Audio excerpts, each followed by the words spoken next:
જય શ્રી કૃષ્ણ, જય દ્વારકાધીશ, જય માં મોગલ. તો કાલે જો શીતળા સપ્તમ છે તો મારા અને મારા પરિવાર તરફથી બધાને હેપી શીતળા સપ્તમ. અને જો અમુક કે કાલે આપણે રાંધણ શેઠે બનાવી છે ને પરમદી સાતમે બનાવી છે, પણ અમે આજે રાંધણ શેઠ બનાવી છે ને કાલે સાતમ બનાવી છે.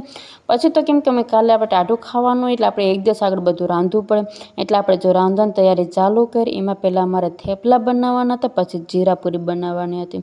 અને અમુકના ઘરમાં તો જો કે શેકીને વસ્તુ બનાવે છે, રોટલી ને પરોઠા ને થેપલા ને એવું બધું, પણ ના, અમે તો બધું તરીને જ બનાવીએ છીએ.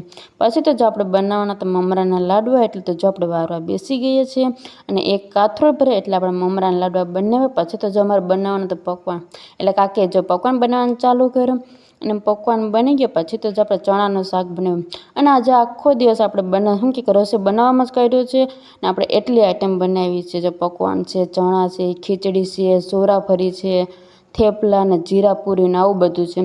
તો આપણો આજનો બ્લોગ કેવો લાગે જરૂરથી કમેન્ટ કરતા રહેજો. નવો હોય તો આપણી ચેનલને ફટાફટ સબસ્ક્રાઈબ કરી દો.